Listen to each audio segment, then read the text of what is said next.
Benvenuto! Oggi vi mostreremo GoRender in azione su un render architettonico di una casa.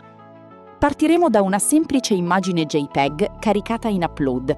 Utilizzeremo i preset esterni, ultra realistico e poi avvieremo il render.